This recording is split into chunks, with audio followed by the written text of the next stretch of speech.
महाभारत में धृतराष्ट्र अंधे थे, लेकिन उन्हें यह अंधापन पिछले जन्म में मिले एक श्राप के कारण मिला था। धृतराष्ट्र ने ही गांधारी के परिवार को मरवाया था, लेकिन क्यों मिला था उन्हें अंधे होने का श्राप और क्यों मरवाना था उन्होंने अपनी पत्नी गांधारी के परिवार को? आइए जानते हैं। अभी तक आपने हमारे चैनल भारत की कथाएं को सब्सक्राइब नहीं किया है तो सबसे पहले सब्सक्राइब कर लें। चैनल को लाइक और शेयर करना ना भूलें। तो चलिए शुरू करते हैं आज की कथा। भीम ने धृतराष्ट्र के प्रिय पुत्र दुर्योधन और दुशासन को बड़ी निर्दयता से मार डाला था। इस कारण धृतराष्ट्र भीम को भी मार डालना चाहते थे।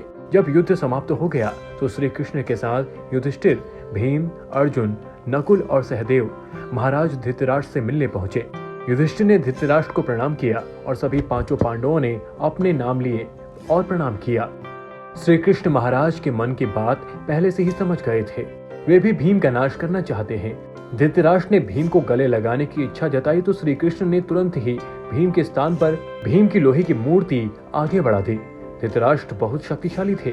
उन्होंने क्रोध में आकर लोहे से बनी भीम की मूर्ति को दोनों हाथों से दबोच लिया और मूर्ति को तोड़ डाला। मूर्ति तोड़ने की वजह से उनके मुंह से भी खून निकलने लगा और वे जमीन पर गिर गए। कुछ ही देर बाद उनका क्रोध शांत हुआ तो उन्हें लगा कि भीम मर गया है, तो वे रोने लगे। तब श्री कृष्ण ने महाराज से कहा कि भीम जीवित है। आपने जिसे तोड़ा है वह तो भीम के आकार की मूर्ति थी। इस प्रकार श्री कृष्ण ने भीम के प्राण बचा लिए। महाराज शांतनु और सत्यवती के दो पुत्र हुए, विचित्रवीर्य और चित्रांगद कम आयु में ही युद्ध में मारे गए। इसके बाद भीष्म ने विचित्रवीर्य का विवाह काशी की राजकुमारी अंबिका और अंबालिका से करवाया। विवाह के कुछ समय बाद ही विचित्रवीर्य की भी बीमारी के कारण मृत्यु हो गई। अंबिका और अंबालिका संतानहीन थी, तो सत्यवती के सामने यह संकट उत्पन्न हो गया कि कौरवों का वंश आगे कैसे बढ़ेगा।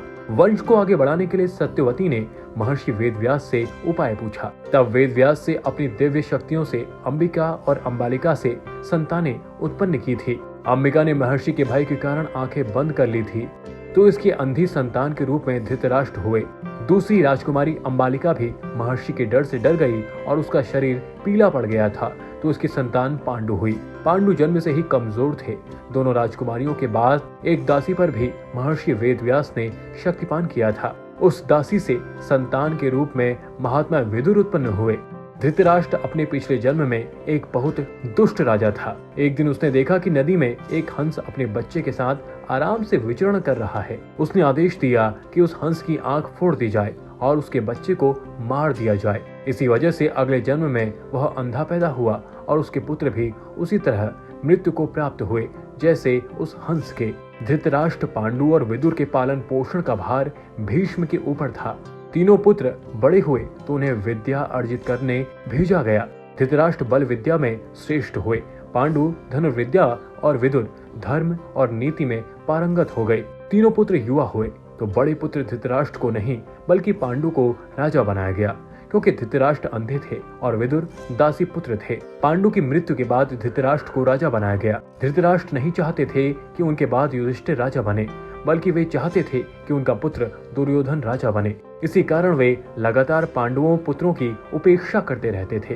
भीष्म ने धृतराष्ट्र का विवाह गांधार की राजकुमारी गांधारी से कराया था। विवाह से पूर्व गांधारी को यह बात मालूम नहीं थी कि धृतराष्ट्र अंधे हैं।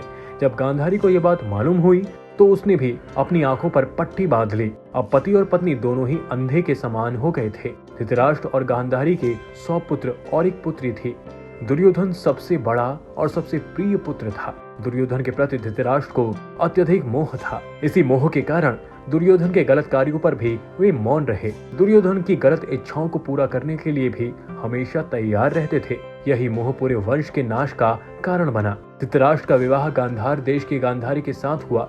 गांधारी की कुंडली में दोष होने की वजह से एक साधु के कहे अनुसार उनका विवाह पहले एक बकरे के साथ किया गया था। बाद में उस बकरे की बलि दे दी गई।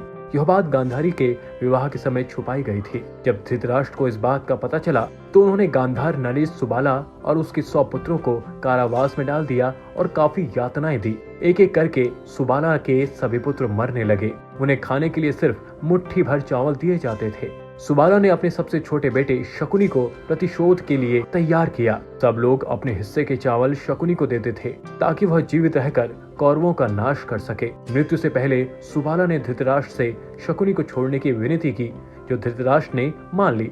सुबाला ने शकुनी को अपनी रीढ़ की हड्डी के पासे बनाने के लिए कहा। वही पासे कौरव वंश के नाश का कारण बने।